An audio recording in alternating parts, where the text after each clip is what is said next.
This is an RNZ podcast.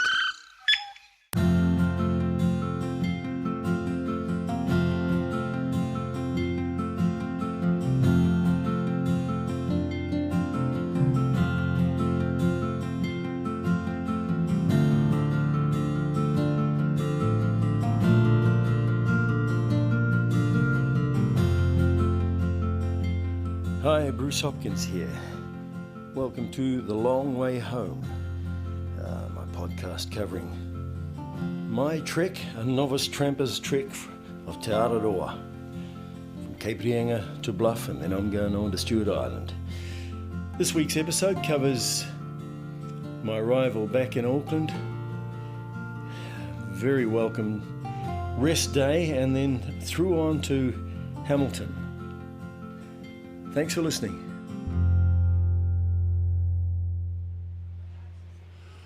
Oh man, I am absolutely, this is becoming repetitive, isn't it? But I am knackered. That's with a capital K, a capital N, a capital A, capital C, capital K, capital E, capital R, capital E, capital D. Knackered. I am kaput. Man. Unbelievable. But here I am. Devonport Ferry Terminal. I have completed Cape Reinga to Auckland. TA. Are you my friend? I don't know if I'm yours. Just be careful, all right? I can't lose you again. You won't lose me. Do you promise? Promise. Watching an episode of Stranger Things as I pack for my next leg of the journey, the longest leg I'll be undertaking, hopefully, to date. But boy, there have been some twists and turns on this 3 days I've had in Auckland. Got here for my birthday, rested, caught up with the grandkids Saturday, magnificent.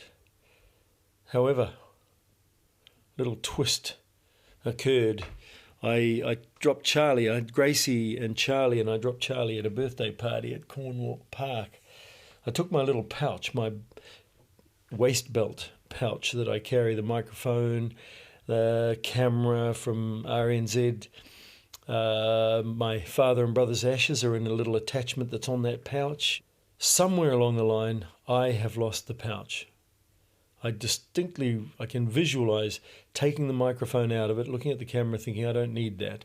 So I thought I had left it here, where my little hobbit hole. But it's not here. It's not at the New World supermarket. It's not at the Rouse Cafe where we went, Gracie and I went. It's not at Chris and Felicity's. So I have lost my father and brother's ashes. It's just, man, it's the ugliest of feelings. There's a weird sensation every time I'm here and I'm getting ready to go. It's like today. I'm stressed. It's really weird. I get so wound up, feeling like I'm totally unprepared. You know, suddenly it's like, whoa, that's right. I'm hopefully, I'm gone till the 21st of December. So this is a big one. This is 3.5 weeks I'm going to be gone, which will be the longest. The first time I was gone, I was 2.5 weeks. So it stresses me out. It freaks me. Man, it's quite unusual. I don't enjoy it. I do not enjoy this feeling.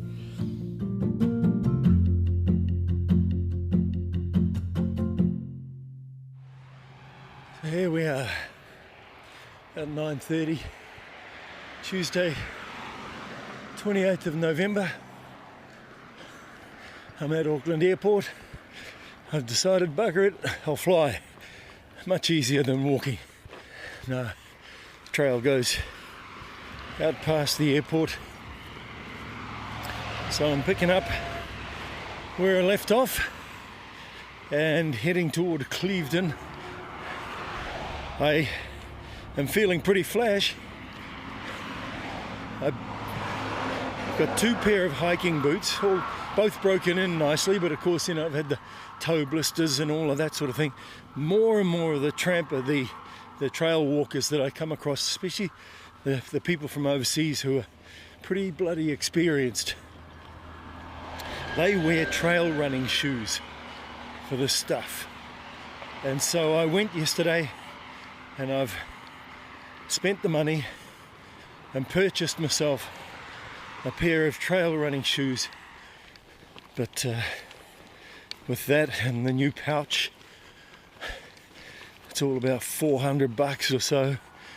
So I'm going to have to, I'll have to walk it again and do a fundraising campaign for myself this next time.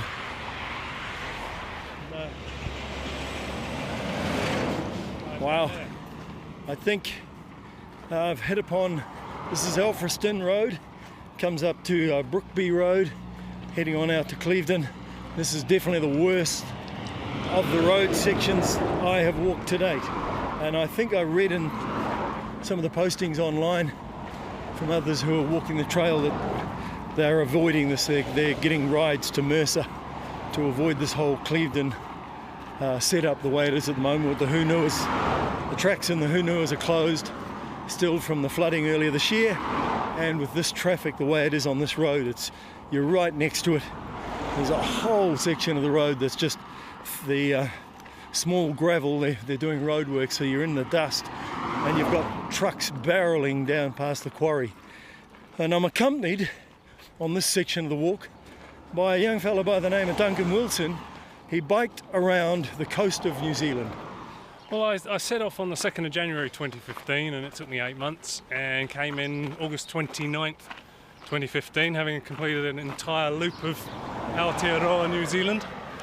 And I've got to say, Bruce, you just gave an apt description of what we're walking along right now, this horrible pigsty of a road. And I say pigsty in a generous fashion, because the amount of fly tipping that seems to have gone on down here is unbelievable as well. We've seen couches and old beds.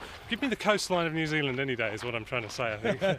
The start of the journey, 2nd of January, it was 2015. It was a very, very hot summer. There were some medium-sized hills to get over in the first few weeks, and a lot of water to be taken on, and that comes in short supply, and you find yourself burning more calories than you're taking on. I think we worked it out, 5,100 calories a day. So you get hungry very quickly and you're stopping and you get through a lot of food. But you soon get used to that and you learn a lot. You learn a lot in the first month on any adventure. You learn what your intake is, what your outtake is, and also your own pace. It's important to take these things at your own pace. And I quickly cottoned onto that, and I said, I'm not going to do too much. I'm not going to do too little. This is my pace. 2 coffees in the morning, 2 breakfasts, then we go. And that was my system, and it worked for me. So you pick that up within the first month, and then you learn to accept that things are going to go wrong as well. So yes, been learning that one. There's not a single day that passes where I don't get a flashback from some emotion or some scent from the bush or scent from the ocean that came up into my lungs, or an experience or a particular feeling, whether it was a positive feeling or a feeling of being challenged and thinking, how do I get over this button? There's not a single day that passes where I don't either have a flashback and re-experience that, but also use the knowledge I gained from that particular, whatever it was, that instant, in my day-to-day life. And I also spend a hell of a lot of time thinking about what the next adventure is going to be. But that's a whole other story. Oh, well, it was to come out here and carry my backpack for a couple of K for me, a few K. Thank you very much for that too. You're more than welcome, Bruce. That pack is something else. When I first put it on, I thought, hey, my legs can cope with this. I've got cycling legs. I've cycled 11,000 k's around the perimeter of New Zealand. I can cope with this backpack. But then after 3 k's or so, it just starts to dig in a bit, doesn't it? Just starts to pull down. Gravity takes its place. And I thought, man, I wish I was on a bike now. Yeah, I feel my legs starting to bandy out sometimes. They're like, oh, are you all right, you guys?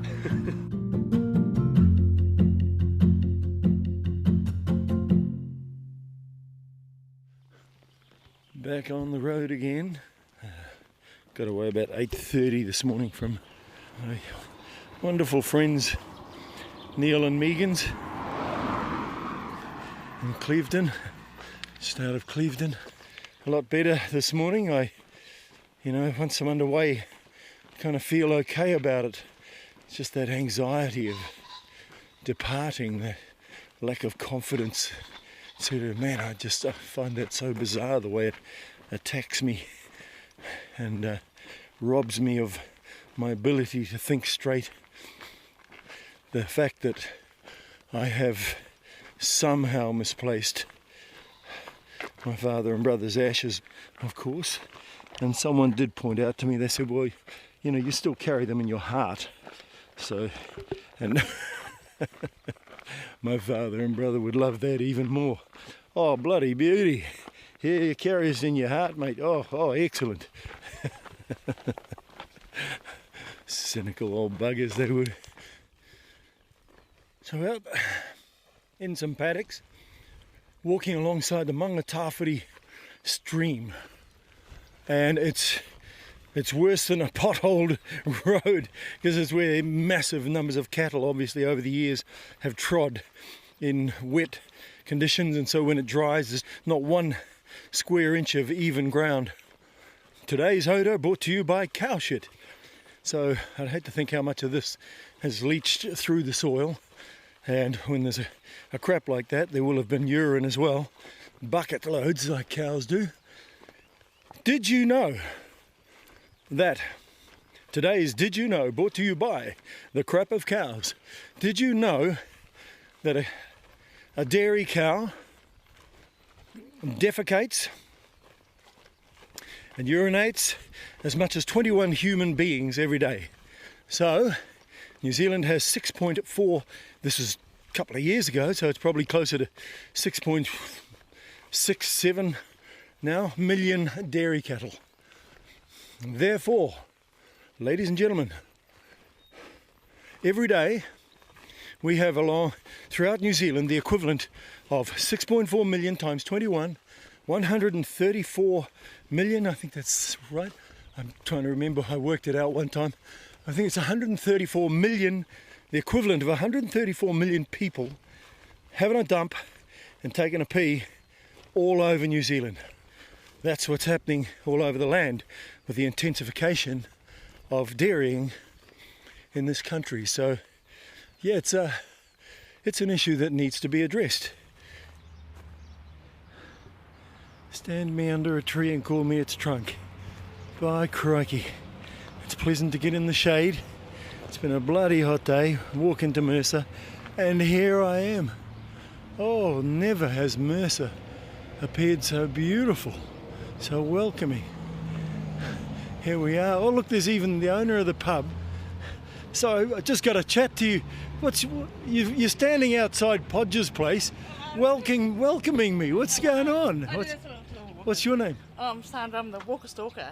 The Walker Stalker, okay. Podger's the nickname. Yep. So I'm at Podger's place, Mercer, as I've mentioned before. So what got you into embracing Tauraroa? Oh, we just had a couple of them like years ago turn up and didn't really know anything about it. And then they just said they'd come here. We said, oh, we can stay for nothing. Just the showers around the corner and stuff like that. And then after about the 10th one, Rob Wakeland from the Tauraroa Trail, The boss. yeah, he rang us up. And they'd been obviously commenting back to him and saying that we've been helping them out and everything. He just thanked us very much and sent us a Christmas card.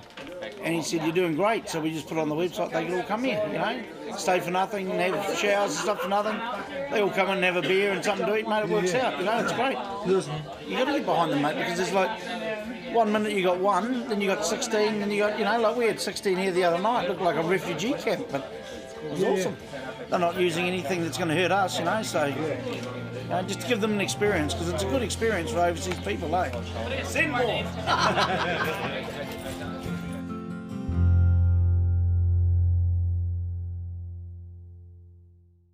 The Long Way Home is produced by Bruce Hopkins and Justin Gregory. The executive producer is Tim Watkin. The engineer is Jeremy Veal. Subscribe to every episode of The Long Way Home podcast at iTunes or at radionz.co.nz/series. And while you're there, please rate us. That way more people get to hear these stories. If you go to the Long Way Home webpage at rnz.co.nz, you'll find an interactive map that follows Bruce as he walks Te Araroa. Bruce is also on Twitter at BruceHop, so get in touch if you've got tips, questions, or can offer him a bed, a meal, or a hot shower somewhere along the way. You can also email him at thelongwayhome@radionz.co.nz. While you're waiting for the next episode, head over to the podcast and series page on RNZ's website and check out our new 5-part podcast series, The Lost. Every year, thousands of New Zealanders go missing. Most are found quickly, but some are never seen again.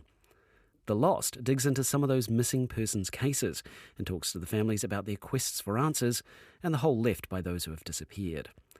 In the final episode, in 2005, Fran Martin popped out to a petrol station in Hamilton, but she hasn't been seen since. Her father Bob has spent his life savings looking for her. And next time in The Long Way Home, Bruce carries on to Hamilton and beyond, dodging dirty rivers and electric fences. But will he get the ashes of his father and brother back? You better keep listening. The Long Way Home, whenua, whakapapa, whānau. Follow us.